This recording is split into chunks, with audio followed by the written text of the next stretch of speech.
Ruel, how are you? Thank you for having me. Good, how are you? I'm good, and I have to say that I'm really happy to see generations of young artists like you getting stronger and touring all around the world. So, congratulations on all the work you've done. Thank you so much. Appreciate that. Of course, we need to talk about adaptations, your new EP, which all of the songs are covers. So, I have to ask, where did this idea come from? Because you write your own music as well. Yeah, I don't know if it was just like a bit of fun, I guess, after sessions. I've been writing my album for the past like year, I suppose, or maybe not year, 6 months.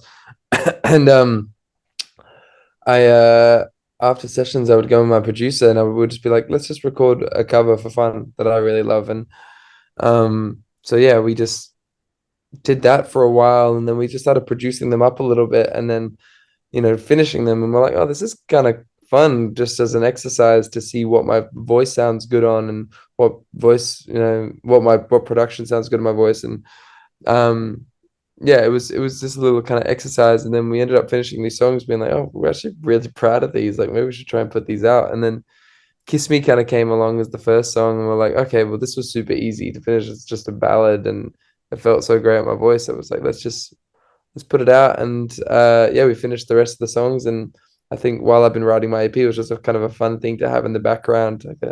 It's weird. It's the same thing, but I suppose it's still a bit of an escape from like writing music. And you really should be really proud about it. And I have to say that your voice sounds good in every song you sing. So don't Thank worry you. about it.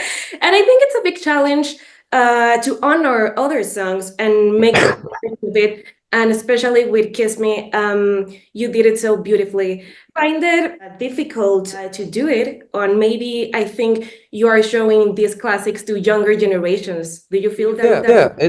It's a hard thing to do, I suppose.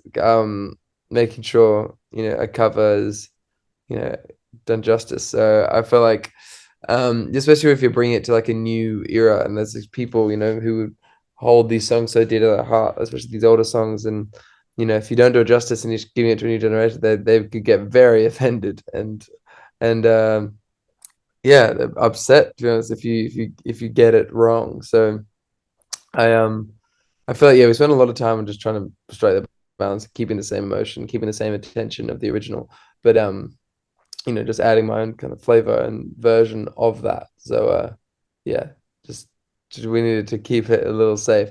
But yeah, with covers, yeah, it's definitely, there's definitely boundaries that you got to keep in and you got to strike a balance. Yes, of course. And now I would like to know, how was it like growing in Australia? You know, what music references did you have, or do you remember the first time you listened to Sixpence None the Richer or other artists?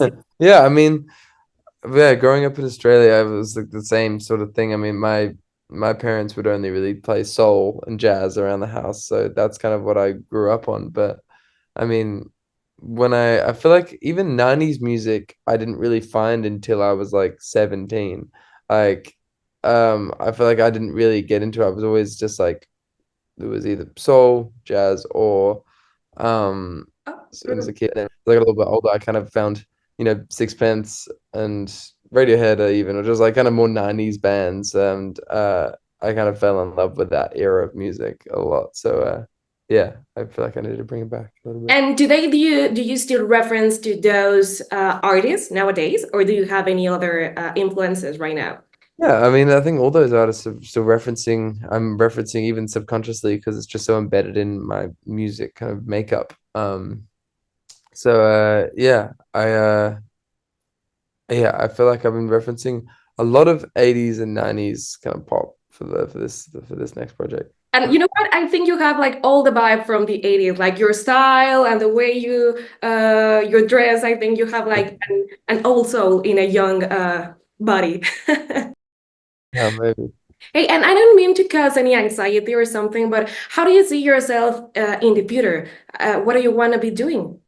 I mean, in the near future, I'm just gonna be writing this album, and then I'm gonna go on tour, and then after that, I'm gonna write another album, and then after that, I go on tour.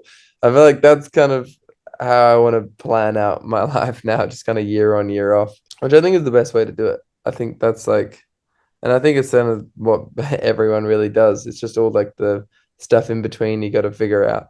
But yeah, I don't know. I just want to keep on doing it until I can't anymore. I really hope you do. And I know you just were here back in Mexico, so I hope to see you back soon here in Mexico City, and you have a bright future ahead. So thank you very much, and congratulations at all the work you've done.